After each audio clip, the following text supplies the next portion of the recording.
Assalamualaikum warahmatullahi wabarakatuh. Hai teman-teman, apa kabar? Semoga kalian sehat selalu dimanapun kalian berada ya. Amin. Oke teman-teman, di sini saya mau update lagi tantangan menabung saya. Bisa dikira juga ini tabungan saya ya teman-teman ya. Bukan tantangan menabung lagi. Karena di sini saya mau ngumpulin 1 bulan 1 kali ke tas kecil ini. Nah, di situ juga ada tulisannya Juni ya teman-teman ya, karena ini saya ngumpulinnya mulai dari awal Juni sampai akhir Juni.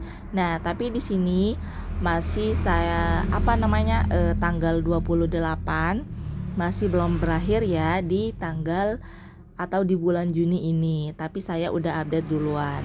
Nah, di sini saya mau benerin dulu uangnya ke 2000 sama 2000-an, terus yang 1000 sama yang 1000-an. Oke teman-teman, di sini saya mohon maaf ya sebelumnya, saya nggak bermaksud teriak atau pamer.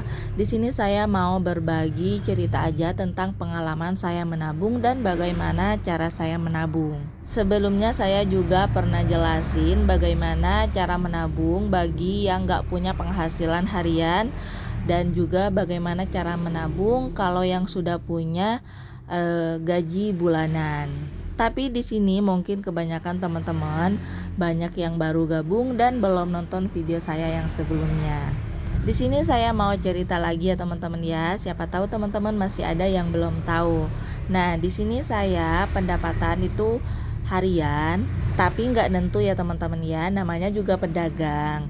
Makanya itu hariannya itu nggak nentu. Dan alhamdulillah suami saya juga udah bisa kembali kerja lagi, karena yang pas waktu corona itu suami saya nggak kerja sama sekali teman-teman ya, yang bisa diandalkan cuma hasil dari warung aja. Jadi kita sendiri itu harus pinter-pinter dalam mengelola keuangan. Kemarin aja pas waktu suami saya itu nggak kerja, di sini saya juga pusing banget karena bagaimana cara mengelola keuangan yang benar.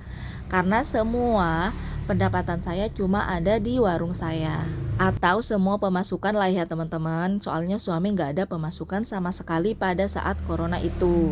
Ya udah deh, namanya kita juga pengen punya tabungan, ya udah kita irit-irit. Nah, kalau kita boros dan pengen beli ini, pengen beli itu, ya udah uangnya nggak jadi kekumpul teman-teman. Jadi buat teman-teman, meskipun berapapun uangnya, pendapatan kalian harian ataupun bulanan, menurut saya boleh disisihin buat tabungan jangka panjang. Karena kita itu nggak tahu selanjutnya itu bakalan kayak gimana. Apakah tetap punya gaji 1 bulan 1 kali atau bahkan punya tabungan per hari itu berapa. Kita sendiri nggak tahu ya teman-teman ya, karena kita nggak bisa memprediksi itu semua. Seandainya kita sekarang punya gaji 1 bulan 1 kali, nah kita nggak tahu kan 1 tahun ke depan atau 2 bulan ke depan kita bakalan punya usaha sendiri dan bakal punya pendapatan 1 hari per hari gitulah ya teman-teman ya. Kita nggak tahu dan nggak bisa memprediksi itu semua. Jadi buat teman-teman bisa menabung atau menyisihkan sedikit buat jangka panjang. Nah, di sini saya mau menjelasin sedikit tabungan saya ini.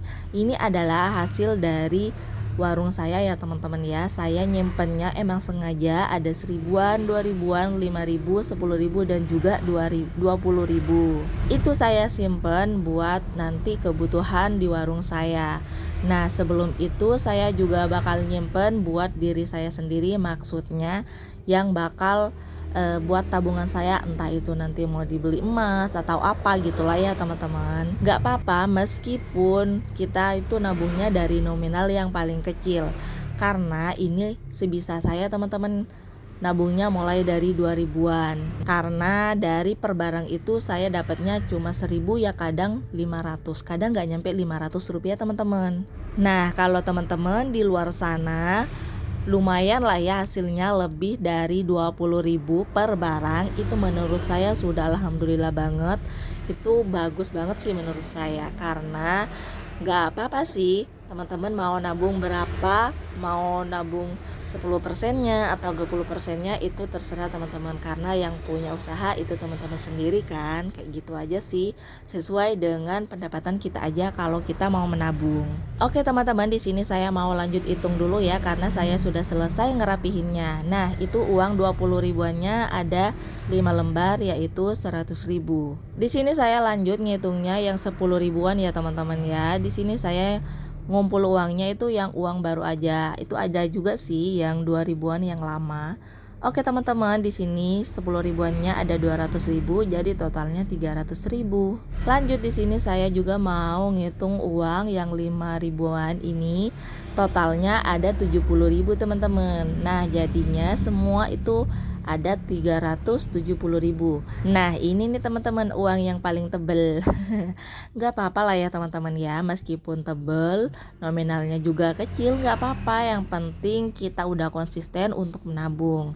Nah, buat yang 2 ribuan ini saya nggak bikin tantangan menabung 100 amplop atau challenge 2 ribuan, saya nggak bikin ya teman-teman ya. Sekarang saya mau bikin tantangan menabung 1 minggu 1 kali. Insya Allah bulan depan saya bakal konsisten update-nya ya. Nah, di sini saya sambil ngitung sambil cerita ya teman-teman ya. Awal saya menyimpan uang 2 ribuan ini, saya lebih nyimpen buat kebutuhan anak saya teman-teman. Nah kan kakak udah sekolah, jadinya pasti butuh lah uang kecil. Kalau uang 5 ribuan dia nggak bakalan minta kembalian. Maksudnya nggak bakal minta, itu kadang lupa sama kembaliannya teman-teman.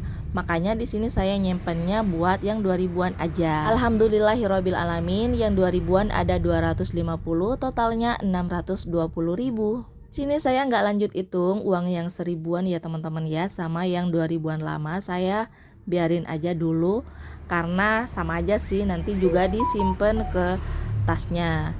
Pokoknya itu bakalan jadi kejutan ntar kalau pas kita bongkar-bongkar deh teman-teman, entah itu setengah tahun 2 kali atau 1 tahun 2 kali gitu ya, saya juga kurang tahu. Oke teman-teman, di sini saya sudah hitung juga yang 50 ribuan dan 100 ribuan, totalnya ada 2.500.000. Dan ini total setelah saya tambahin sama yang 10 ribuan, 5 ribuan dan juga 20 ribuan, totalnya jadi 3.120.000 buat di bulan Juni ini teman-teman. Alhamdulillahirabbil alamin. Gak apa-apa teman-teman, meskipun nominalnya kecil, yang penting kita sudah menabung dan juga konsisten dalam menabung. Nah, bagaimana cara saya menabung biar konsisten? Saya lebih mendahulukan kebutuhan saya daripada keinginan saya teman-teman. Nah, kalau kita lebih mendahulukan keinginan kita, pasti nggak karuan lah ya apa yang sudah kita beli, soalnya kita nggak butuh tapi cuma ingin memilikinya gitu loh.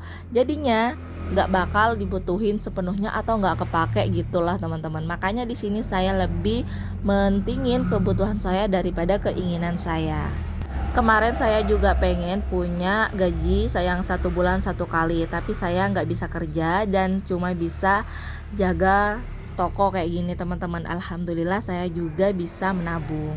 Kemarin saya pas waktu pertama kali merantau, datang ke rantau, saya pengen kerja dan pengen punya tabungan. Nah, saya nggak dikasih izin lah sama suami dan juga ibu saya teman-teman. Ya udahlah ya, saya diem aja selama sekitar 3 tahun di rumah aja, ngurus anak sama ngurus suami. Setelah berjalannya waktu, saya itu pengen buka usaha dan alhamdulillah saya juga punya usaha sendiri, yaitu toko saya ini teman-teman. Dari sinilah saya juga belajar menabung. Nah, buat teman-teman jangan patah semangat ya. Semoga rezeki kita selalu mengalir seperti air dan berkah selalu. Amin. Terima kasih buat teman-teman yang sudah mensupport. Assalamualaikum.